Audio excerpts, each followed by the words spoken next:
복귀하신 후 제2의 건국전쟁이 시작된다. 반갑습니다. 보수의 품격을 담은 정치 해석 김영현 TV입니다. 중국이 주도하는 세계 평화와 번영의 시대, 박스 시니카는 없던 일이 된 것 같습니다. 왜냐? 더 강력해진 트럼프가 돌아왔기 때문인데요. 자, 중국이 트럼프와의 싸움, 그러니까 그 직접적인 부딪힘이 안 되니까 지금 그 대리전을 한국에서 부리는 것이 아닌가 저는 해석을 합니다. 그러니까 중국 편에 서 있는 누구? 리자이밍, 그리고 트럼프와 함께 공조하고 있는 윤석열 대통령의 지금 현재 대리전이다 라는 거죠. 그러나 승리는 누구 쪽? 자유가 이깁니다. 정의가 이기고요.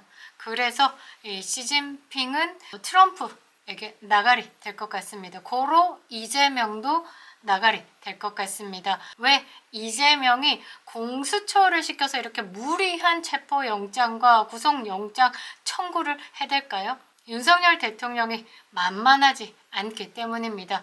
영상 시작하겠습니다. 구독과 좋아요 버튼 꼭 눌러주시고요. 끝까지 시청 부탁드리겠습니다. 큰 힘이 되고 있습니다. 자, 중국몽 이야기를 하면서 이제 문재인 정권에서 대한민국 판이 좀 쉬운 판이 됐었어요. 그런데 이 윤석열 대통령이 들어오면서 이 대한민국이 중국에 쉽지 않은 게임이 됐다라는 것. 그래서 이 윤석열 대통령을 꺾으면 이 대한민국이 시진핑 마음대로 주무를 수 있기 때문에 지금 이런 고난을 겪고 있는 것이다. 그 근본 원인이 무엇인가에 대해서 우리가 냉철하게 추적해 볼 필요가 있습니다. 윤석열 대통령 취임하고 난 다음에 가장 먼저 눈에 띄는 게 아메리칸 파이, 여러분들 기억하시죠? 이 문재인 정부에서 친중, 반미, 반일 외교 노선이 명확했습니다. 일본하고 막 재판 이런 거 하면서도 그렇고 문재인이가 이 죽창가 외치면서 그냥 전체 자체가 반미 반일을 외쳐왔죠. 그런데 윤석열 대통령이 2022년 취임하자마자 외교 노선이 완벽히 바뀌었습니다. 이제 문재인의 외교 노선은 전면 폐기하고 그다음에 친미, 반중, 한일 관계를 정상화하겠다라고 노력을 했습니다. 그리고 미국에서도 미국 의회, 상하오연, 미국 공화당, 민주당 다 떠나서 윤석열 대통령의 그 일본과의 외교 노선, 관계 개선 이런 부분에 대해서 굉장한 용기와 박수를 보내왔었죠. 그러니까 윤석열 대통령이 미웠는데 더 미운 건 뭐냐면 그동안에 이 중국의 영향력이 있는 이 아시아권이 사실 중국의 눈치도 보고 미국의 눈치도 보면서 이게 미국과 중국 사이에서 애매하게 고민하던 나라들이 있었어요. 그런데 그런 나라들이 윤석열 대통령을 딱 보니까 이 완벽히 반중의 친미 노선을 가고 있거든. 그런데 뭔가 아메리칸 파이, 브라더 이러면서 뭔가 국익에 도움이 되는 걸 본 거예요. 그래서 이 미국 중심의 전환에 대해서 굉장히 자신감을 얻어서 그 노선을 택하는 나라들이 꽤나 많아졌다라는 겁니다. 그러니까 중국 입장에서는 윤석열 대통령의 외교 노선에 대해서 심각한 위기로 인식을 한 겁니다. 그리고 좀 지켜봐야 되는 게 뭐냐면 그전에는 소련과 미국의 냉전, 그런데 신냉전은 싸움이 있지 않지만 그 소련에서 러시아가 아니라 어디로? 중국과 미국으로 패권 경쟁을 하고 있는 상황에서 이제 부상한 게 뭐냐면 한국과 대만이다라는 거죠. 한국을 먹기 일보 직전에 윤석열 대통령이 나타나서 가지고 와 했고 대만을 잡수려고 하니까 지금 인도 태평양 지역의 안보와 거기 번영의 핵심 축 일본, 한국이 버티고 있으니까 뭐가 안 만만했던 거예요. 그런데 이제 바이든 대통령이 아메리칸 파이 이렇게 하면서 윤석열 대통령의 외교 그리고 한국에 대해서 중요도를 언급한 게 있습니다. 뭐라고 언급했냐면 예전에는 인도태평양의 안보에 대해서 린치핀, 그러니까 가장 중심축을 일본으로 두고 우리나라를 코너스톤이라고 이야기를 해왔어요. 그런데 이거를 완전히 바꾼 다음에 코너스톤이 뭐냐면 외교적인 것으로 파트너 의미죠. 파트너. 그런데 그 전까지만 해도 미국은 일본을 두고 린치핀이라고 했어요. 그리고 한국이 코너스톤이라고, 그러니까 외교적으로 도와주는 파트너라고, 가장 중심은 일본이다라고 했는데, 이게 바이든 정부에서는 어떻게 그 한국이 중심축이 됐다라고 이야기를 하니까 중국 입장에서는 일본보다 조금 더 가깝게 다가왔죠. 그러니까 거슬린다라는 거예요. 그리고 중국 같은 경우는 여기서 해석이, 미국 같은 경우는 한국을 좀 보호해야 된다라는 입장이 좀 열린 겁니다. 왜냐하면 중국이 한국의 첨단 기술을 탈취하는 것을 막고자 하는 좀 마음이 있었다라는 것으로 저는 해석을 하는데요. 그래서 중국이 뭐냐면 이 한국을 못 잡수게 되는 상황이 되니까 이 윤석열 대통령은 이 제거 대상이 돼버린 거예요. 근데 우리나라 같은 경우는 친중도 있고 반중도 있고 반미도 있고 친미도 있고 막 마구마구 섞여 있는 거예요. 근데 이게 중국 같은 경우는 대한민국의 입법부와도 공산당과 맨날 교류를 하면서 뭐 지금 이번에 카톡 검열하는 그 전용기죠. 전용기 같은 경우는 중국 공산당 뭐 청년 모임 뭐 이렇게 가지고도 전용기랑 그 장경태랑 작년에 중국 공산당도 다녀왔습니다. 그러니까 우리나라의 국회의원과 중국의 공산당 뭐 의회, 이거는 같은 의미가 아니에요. 우리나라 같은 경우는 자유민주주의 국가죠. 국민들의 선택을 받아서 정책 결정자를 뽑는 것. 그런데 중국 공산당은요, 시진핑이가 마음에 드는 사람들 꽂아내린 겁니다. 그러니까 뭐 입법 활동이 있습니까? 아니고 시진핑 입만 보고 있는데, 그런 공산당과 교류를 한다라는 것 자체가 이 대한민국 입법부가 지금 친중화됐다라고 봐야 되겠죠. 대한민국의 102명, 이번에 102명이 친중 뭐 공산당과 교류하고 있죠. 거기에 국민의힘 의원도 있습니다. 투건도 있을걸요. 권영세도 있고요. 뭐 조은희, 뭐 이름 몇 번 기억이 나는 사람들이 있더라고. 한동훈 옆에 딱 붙어 있었던 김영동, 이런 사람들이 지금 친중의 세력이다. 그러니까 대한민국 같은 경우는 사실 뭐 장악하기 좋죠. 친북, 친중, 그 다음에 반미, 이 세력이 지금 박근혜 정권 탄핵을 시킨 이후에 막 세력을 키워가지고 지금 거의 다 장악했기 때문에, 그런 상황에 윤석열 대통령이 딱 나오니까 미쳐버리고 펄쩍펄쩍 뛰는 겁니다. 그래서 중국이 그거 기억나실 겁니다. 이재명이한테 싱하이밍이가 들어와서 식사나 같이 하자라고 했을 때 저는 아직도 기억나는데, 그때 뭐라고 했냐면, 윤석열 정부가 미국의 승리, 중국의 패배에 베팅하고 있다. 이는 분명히 잘못된 판단이다. 중국 패배에 베팅하면 반드시 후회하게 될 것이다. 와, 완전 내정 간섭이죠. 이 후회가 뭘까? 지금 생각해 봤을 때 중국 공산당을 배후로 둔 이 탄핵 세력들이 윤석열 대통령 탄핵까지 이끌어서 공수처의 체포까지 이끌어서 지금 구속까지 시키겠다라고 하는 거, 이게 중국의 경고였다라는 겁니다. 이거 보면서 지금 트럼프는 이 전체적인 판을 다 읽었다라고 봐야 되는 거죠. 그래서 트럼프의 인수위에서 윤석열 대통령과 공조하기 위해서 사람을 보냈고, 사람들이 왔다 갔다 했고, 이런 거죠. 일단은 중국은 이 전 세계를 가지고 중국 것들의 이제 신부흥을 꿈꾸고 있고, 시진핑은 그냥 전 세계를 뭐 장악하겠다 이런 것을 꿈꾸고 지금 가고 있는데, 세상은 참 뭐라고 해야 되나, 신의 장난인 것 같습니다. 중국 시진핑이 뭐 겁대가리 없이 막 이렇게 오를 때 미국 패권국의 트럼프가 대통령이 됐다라는 건 제대로 밟아라 라는 신의 계시가 아닌가 싶은데요.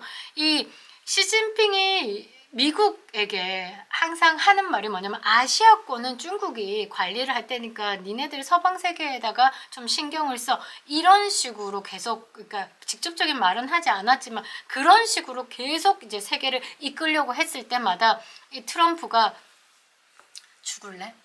계속 너 죽을래? 계속 그렇게 했죠. 그러니까 트럼프 일기 때 이 중국이 턱 밑까지 올라오는 거 제대로 밟아주기 위해서 관세 때렸습니다. 그때 아마 기억을 할 것 같은데, 중국에게 관세 때리니까 중국도 이제 미국한테 보복 관세 때려가지고 막 우리나라 막 또 피해보고 막 이랬었는데, 결국은 이때 누가 당했냐면요. 이거는 결국 싸움은 시진핑 중국이 질 수밖에 없습니다. 전 세계를 통틀어서 자급자족이 가능한 나라가 전 세계 두 나라가 있습니다. 하나는 미국, 하나는 소련, 러시아. 먹거리도 자급자족이 되고요. 이 에너지도 자급자족이 되는 나라는 두 나라. 중국이 땅덩어리가 큰 것 같지만 실제적으로 중국의 산업을 보면요, 이게 오더 받아서 생산하고 각국에 넣는 거. 그러니까 제조업만 한다라는 거죠. 그러니까 첨단 기술이 발달해 있다든지 이런 게 아니다라는 겁니다. 그런데다가 이제 미국하고 관세 싸움을 막 했어요. 미국이 25% 때리니까 중국도 25%. 처음에는 좀 뭔가 문제가 있었는데 중국에 들어와 있던 외국 기업들이 이 미국의 보복 관세 때문에 이 제품이 이제 쉽게 얘기하면 가격이 상승해 버리니까 이 중국에서 뭐 공장을 돌려봤자 이익이 안 생기는 거예요. 그래서 탈중국이 일어났습니다. 그래서 중국에서 제조업을 가지고 있던 그 업체들이 전부 다 다른 동남아, 베트남이라든지 뭐 인도네시아라든지 뭐 이쪽으로 빠졌죠. 결국은 여기에 승자는 미국 트럼프, 여기에 패자는 시진핑이 이렇게 된 거죠. 그러니까 지금 상황에서 결론적으로 트럼프 위기가 들어섰죠. 그리고 중국 공산당과 관련된 해커 부대들이 전 세계 부정선거를 해왔다라는 것을 주장하는 윤석열 대통령까지 이렇게 두 사람이 합작을 해버리니까 지금 중국이 어쩔 줄 몰라서 지금 막 난리를 부리고 있다라는 겁니다.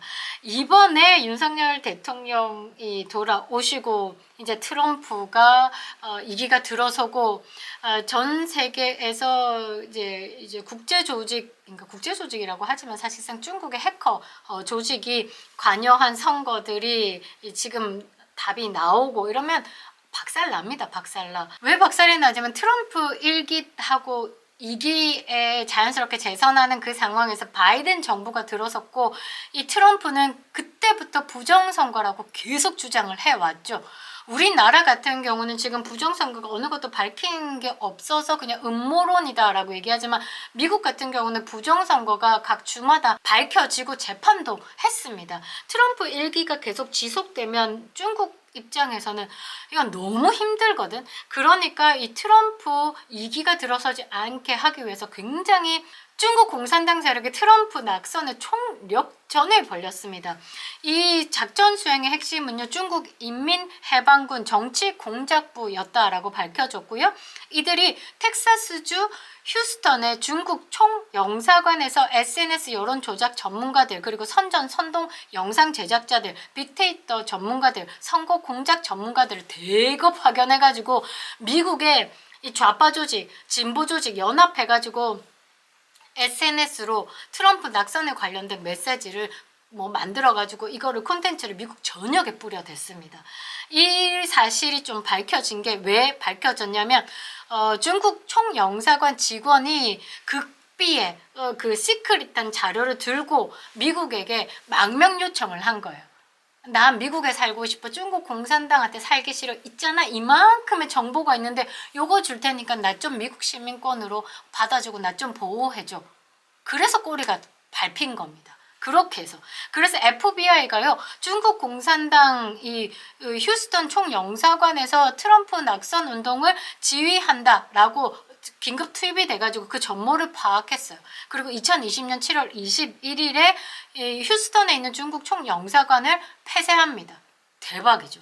그러니까 이 트럼프가 부정선거의 진심이다라는 겁니다. 그리고 이 영사관 직원들이요, 급하니까 막 폐쇄기도 못 돌리고 그냥 다 불을 지른 거예요. 근데 이게 막 불이 난 거예요. 기밀 문서들 소각한다고 불을 질렀는데 막 아무 때나 불을 질러가지고 막 화재가 발생해가지고 그 순간 FBI가, 사실 그 영사관이니까 중국 땅이잖아요. 그런데 FBI가 불났다라고 해가지고 문 부수고 들어가가지고 그 증거를 다 가지고 나온 거예요. 그러니까 이 중국의 조직적인 선전선동, 이 가짜뉴스 살포, 댓글 부대 이런 게 다 들켰다라는 거죠. 중국 공산당이 이 트럼프 낙선 운동을 하기 위해서 동원한 수법이요. 여러분들 한번 들어보시면 대한민국 지금 판입니다. 정치 공작전, 여론전, 심리전, 정보전, IT 기술전, 금융전, 문화전, 이념전, 마약전, 범죄 조직 동원 등 상상을 초월하는 것이었습니다. 미국에서 이 정도면 한국은 이미 장악했다라고 봐야 되겠죠. 그러니까 이게 초안전 있잖아요. 그러니까 어떤 뭐 도덕이고 뭐고 나발이고 없다. 그냥 방법, 수단을 다 동원해가지고 결과치를 뽑아내라라는 그 초안전이 가동됐다. 이 상대방을 무력화하기 위해서 무제한 전쟁을 벌린 겁니다. 1차로 패를 했고요. 이 지금 한국에서 대리전이 이어가고 있는 상황에서 한 번 겪었던 트럼프 1기가 지금 2기를 맞이해서 지금 이 상황에 대해서 지금 대한민국 판을 그냥 두고 볼까요? 결코 네버 아니다 라고 봅니다. 그래서 윤석열 대통령 구속을 위해서 지금 마지막 발악을 하고 있는 공수처, 서부지법, 이재명의 민주당 지금 난리가 나 있잖아요. 그런데 지금 판에서 냉정하게 중국이 봤을 때 꼬리가 거의 다 밟혔어요. 조금만 더 밟히다가는 시진핑 혓바닥까지 밟힐 지경이거든요. 그래서 지금 이재명을 제일 먼저 손절할 것이다 라고 저는 생각을 하고요. 이재명이 손절 당한다? 그럼 공수처 나가리, 서부지법 나가리, 다시 윤석열 대통령은 복귀하신 후 제2의 건국전쟁이 시작된다 라는 겁니다. 그립다 윤석열. 김영애 TV였습니다.